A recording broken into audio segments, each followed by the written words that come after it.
Mr. President, Mrs. Obama, thank you very much for being a part of our Thanksgiving special. It's great to have you, Robin. A little fireside chat here in the White House. It feels good. It does feel good. Good to have you here at the White House. Thank you, Mrs. Obama. What does this holiday mean to you, Mr. President? It's my favorite holiday, partly because it's a time when you get together with family, and when we have schedules like ours, too often you don't get a chance to see the people you love as much as you'd like. And first and foremost, it's always just giving thanks for the health and friendship and companionship of your friends and family.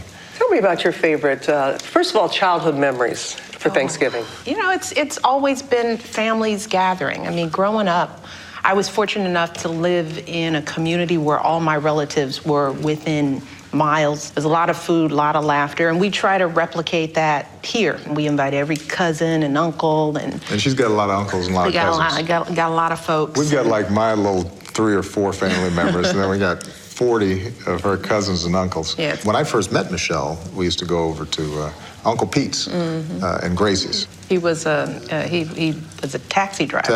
And always had a toothpick coming out of his mouth. Even when he was eating, he always had a toothpick. Everybody has an uncle like that. Yeah, but he was cool, and he would barbecue and cook for like hours, and was very particular about his meat. It looks a little different here. The White House doesn't have quite the same flavor as Uncle Pete's. You knew where I was going with that. Going like, so how does that translate here in 1600? A few people will ask for toothpicks, but they're brought out later. In a little with the presidential seal. Exactly. A lot of families, their tradition is they go around the table and say what they're most thankful for. So I ask each of you, what are you most thankful for this year? I've always got to say my daughters. They're normal kids. They're normal kids, but they're growing up just to be smart, kind, funny young ladies. And when your kids are doing well, all the other stuff, really pales in comparison. How do you instill in your own daughters gratitude?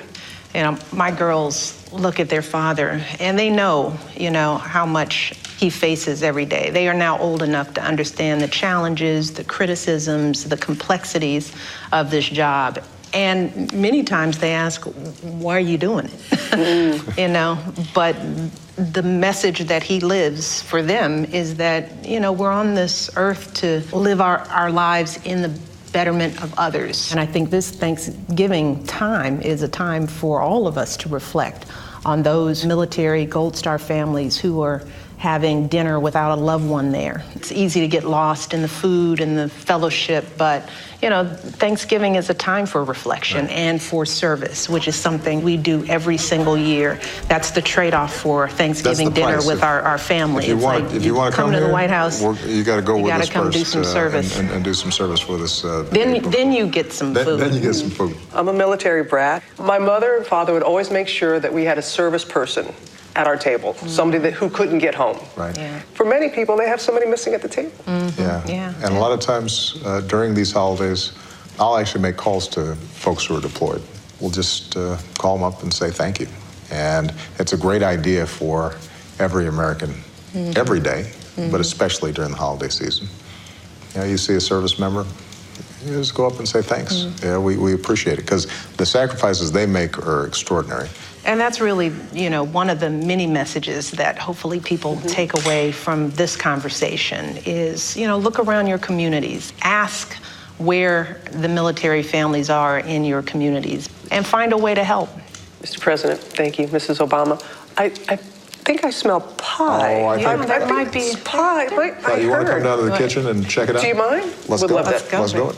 This is where the magic happens. We go all out on pie. Pies. We don't play with pie. I mean, this is why you work out every day. Actually, and why you eat. Michelle only eats kale in Thanksgiving. there's kale soup, and then there's like a we kale have the regular stuffing. Between Barack and Chris, they handle the whole dinner. Canned cranberry with the ridges on it, or is it home? No, come on. The White House. You think it's like old school? Yeah, old school. Yeah, right. You have the ridges on it. Yeah. No, we don't do that. No Jello molds. We used to have that at Pete's. That was at Uncle Pete's with the toothpick. That with the toothpick. Then we'd have that. Stuffing or mashed potatoes? Oyster stuffing.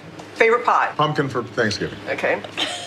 What's the big Thanksgiving leftover? Oh, turkey sandwiches. Turkey sandwich.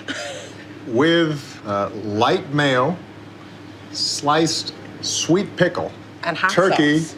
I like hot sauce. and some salt and pepper. The proper way to eat your pie, though, is you should have just a little whipped See, cream I don't on do top. whipped. Also, This is good, isn't it? The thing I should say is that I tend to You're start just going back from for the it. back from the crust. Which is irritating. Well, when you I'm know? taking a bite from you. That's why we don't share pie. I Can like you the crust imagine more than sharing anything. your pie with somebody and having them start with the crust? Do I have to like take a small bite because I'm on TV? That's a big bite. And that's irritating too if you're sharing pie. Because he took half the pie. This got is one what I'm bite. saying, Robin. That's not sharing. We don't share anymore. That's how it She is. never lets me share dessert. Because he eats it like that. Look, the crust is gone. Everything that makes a pie delicious is gone in his one bite. Mr. President, thank you. This is All right. Thanks, Robin. Thank you, guys. Thank you.